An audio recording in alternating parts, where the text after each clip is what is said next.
Assalamu alaikum wa rahmatullahi wa barakatuh. My brothers, my sisters, I'm going to continue from where I left off.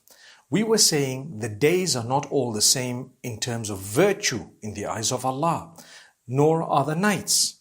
The months are not the same. So if you were to be asked which is the most sacred of all months, the answer is Ramadan.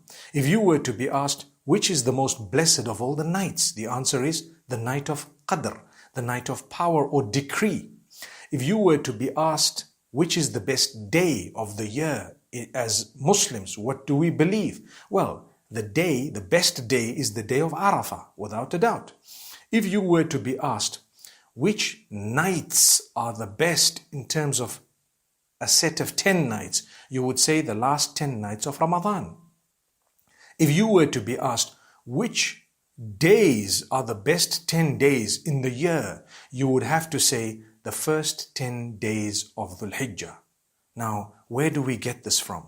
We get it from the hadith of Ibn Abbas radiallahu anhu, where he speaks about what the Prophet ﷺ said. He says, "Ma min ayyamin," there are no days wherein which good deeds are more loved by Allah except or than the first 10 days of Dhul Hijjah. "Ma min ayyamin al-amalu salihu fihinna ahabba ila Allahi min hadhihi al-ashr." There are no days besides these 10 wherein Allah loves good deeds more. So this would mean do as many good deeds as you can during the day. Which days? These 10 days of Dhul Hijjah. Now, this is something amazing because the Prophet ﷺ has taught us about these 10 days. In fact, Allah subhanahu wa ta'ala mentions their virtue in a certain way in the Quran. If you look at the oaths that are taken by Allah Almighty, He doesn't take an oath except by that which is extremely important and He wants to highlight something about it. And only Allah is allowed to take an oath with those things. As for us, we're not allowed to take an oath except by Allah. "Man kana halifan falyahlif billah." Whoever is going to take an oath should only take an oath by Allah. It is prohibited to take an oath by your mother, your son, your father, whoever else it may be. Haram. You should not do that.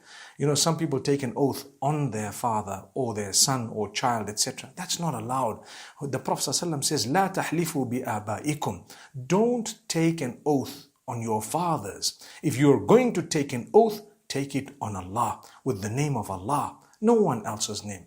As for Allah, He can take an oath on what He wishes because He is the creator.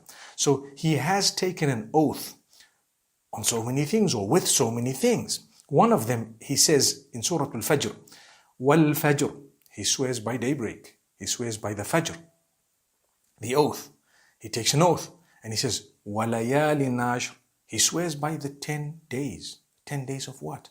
Go back to what the Sahaba have said, what the Mufassirin and translators and experts of the revelation have said. They've all said they are the 10 days of Dhul Hijjah. Allah's taking an oath by them. He hasn't even taken an oath by Ramadan, but He's taken an oath here by the 10 days of Dhul Hijjah.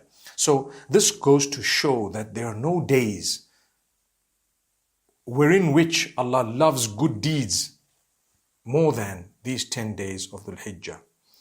Don't confuse Ramadan. I told you earlier, Ramadan, the nights are powerful. Dhul Hijjah, the days are extremely powerful. Okay, Allah loves them. Why Allah loves them is a topic on its own. And at times we know, at times we don't know. But Allah wants you to engage in worship. It's a season. It is depicting the life of Ibrahim alayhi salam, who was the most loved unto Allah. So remember that Allah wants you to do things that He did in order to understand the lesson from it and to gain piety and closeness to Allah as a result. And this is why the best of the days is the day of Arafah, and it is a sunnah to fast on that day, the day of Arafah, for those who are not in Hajj. And on that day, if you were to fast, you will get a reward, or you will get a reward of the sins, the minor sins of the current year as well as the next year wiped out. Minor sins wiped out of the current year and the coming year. So that's 2 years of sins wiped out. By doing what? By fasting on the day of Arafah for a person who's not in Hajj. If you're in Hajj, it's not a sunnah. You shouldn't fast on the day of Arafah. But if you're not in Hajj, you should try that. The 9th of Dhul Hijjah, wherever you are, the 9th of Dhul Hijjah is the day of Arafah. May Allah grant us the ability to fast on that day, and may Allah subhanahu wa ta'ala accept it from us. Let's make an intention from now, and let's understand we definitely need to do what would please Allah during these days. May Allah bless you all. أقول قولي هذا وصلى الله وسلم على نبينا محمد.